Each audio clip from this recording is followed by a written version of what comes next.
This is 5 on your side at noon. Focused on you. We start today with weather. It's warm now as we take a live look outside, but the extreme heat is coming. By the weekend, we'll see temperatures nearing 100 degrees. Thank you for joining us. I'm Holden Kerwicki. Kay Quinn has the day off. It's just the first day of a long stretch of warm days. Meteorologist Gary Frank is in for Jim with the Weather First forecast. Gary, how long can we expect this to stick around? Yeah, for a while now. We've got several days of this heat. As it only gets hot right now, it's starting to heat up a little bit. It's not significant, but yesterday was a lot different. It started off cool yesterday, wasn't quite as humid. We're already starting to see the breeze pick up a little bit, but as far as cloud cover wise, not much going on. There are a few high clouds, but it's just about as sunny as can be. But temperature wise, we're already starting to heat up. Locally, we've got temps in the mid 80s, even 86 in Berkeley, 85 at Cahokia. Big picture, it's even hotter out west. That's part of this heat dome that will continue. And even as we look locally at Lambert, you know, it's as sunny as can be down Market Street. The UV index is up. It's 86 at the airport with a west-southwest breeze at 6 miles an hour. That's about as good as it gets for us as far as a warming breeze. Our dew point at 61. It's going to be It's going to be nice to note here as we get close to 90 degrees today. It'll feel warmer than 90. And as we look at that dew point trend the next couple of days, it even gets muggier tomorrow and maybe comes off a little bit on Friday. But it's even going to be warmer tomorrow as we track our next potential chance for rain and if we'll touch 100 degrees over the next 7 to 10 days. All right, thank you, Gary. Your Weather First forecast is always available, even when we're not on air. Download the free 5 Plus streaming app on your Roku, Fire TV, or Apple TV. Just search KSDK in your app store. Happening today, the U.S. Army Corps of Engineers will offer an update on their findings and progress for removing radioactive contamination from Coldwater Creek. 5 on your side's Diamond Palmer has more on how a local advocacy group is responding. The U.S. Army Corps of Engineers will host an open house tonight at the Florissant Municipal Courts building. Last week, crews removed more than 8 Olympic-sized swimming pools worth of soil from Coldwater Creek. From all of that, they found more than 2 Olympic-sized pools worth of contaminated soil. The contamination happened after radioactive waste from World War II bomb-making materials that were buried in the Westlake landfill, the Bridgeton landfill, and near Coldwater Creek, not too far from Jana Elementary School. This issue made national headlines just a couple years ago after Jana Elementary received conflicting reports of contamination inside its school and on its property. During remediation, crews dug down 14 feet in some areas of Coldwater Creek.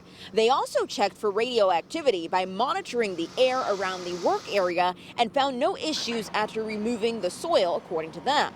The team was able to complete remediation at Coldwater Creek near Jana Elementary last week by working extended 10-hour days. Before tonight's open house, Missouri Representative Tricia Burns will hold her own press conference at the Municipal Court building in Florissant at 5:30.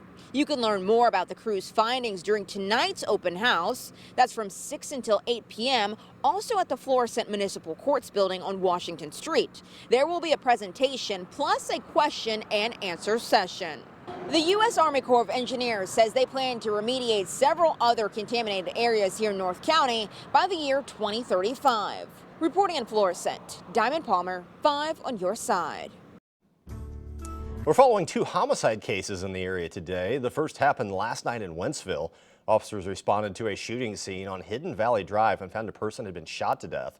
Police say the shooter is now in custody thanks to security footage turned over by neighbors in the area.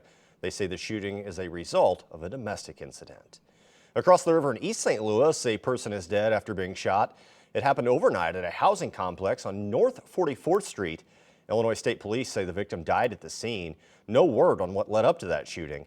Troopers say they've identified the suspect and they're continuing to look for them.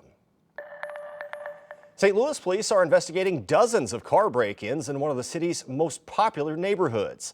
5 on your side's Megan Kernan spoke with some neighbors on the Hill who say they've been targeted twice in the last week. That 2 Sundays ago, it was just all the way down the street, broken windows. Surveillance video obtained by 5 on your side shows at least 3 people getting out of an SUV and breaking into people's cars along Bishop Avenue on June 2nd. So you could watch them just go through everything, and it was just like thrown around. They broke into Allie Arcabasso's car and smashed her husband's window out. Allie says she leaves her car unlocked with nothing inside now. He got a brand new car, He was so excited about it. He had it about 3 weeks, and then that happened. So it was really sad. From what I can gather, they are hitting a neighborhood or two every weekend. The break-ins happened again this past weekend. In all, at least 25 cars were hit. And while police say the majority of the crimes were reported, there were some instances where victims didn't file a formal report. So the total cars broken into could be much higher. They were smashing people's windows in because they found valuables in the car. Police say the thieves stole luxury clothing, debit cards, and purses. Jennifer Giannino, the president of the Hill 2000 Neighborhood Association, says the Hill is still a safe neighborhood. It's just a recent spike that has happened and not the typical norm for the Hill. People have been going crazy over these recent break-ins. You know, it puts a lot of people out, especially if you can't afford to fix your car. We are, very lucky in that we could just go get it fixed. Megan Kernan, 5 on your side. Police say don't leave any valuables in your vehicles and report any suspicious activity. A group of parents are suing the Kirkwood School District over what they say is mishandling of public records. Last year, we told you about controversial pages in the high school's yearbook discussing, quote, hookup culture. Since then, concerned parents requested records related to those pages, but they say the school district has delayed that access. One of the plaintiffs says she wants to hold the district accountable for violations of the open records laws. I would say they were late in responding. They would not provide things and insist that those records didn't exist, and then another sunshine request would produce that record. The Kirkwood District released a statement saying in part, quote, we believe it is important for the community to know that the allegations in the lawsuit simply are not true. The district has responded to dozens of informal and formal requests for information and documents from the plaintiffs. You can read the full statement and lawsuit on KCK.com. We're still gathering information about the post office in Town and Country. It remains closed today due to suspected environmental concerns. We reached out to the Postal Service. Officials didn't elaborate on exactly what that means, but they do say there's no danger to the public. Right now, we're working to learn when it will reopen. Still ahead, it's an emotional time for survivors of the Sandy Hook school shooting.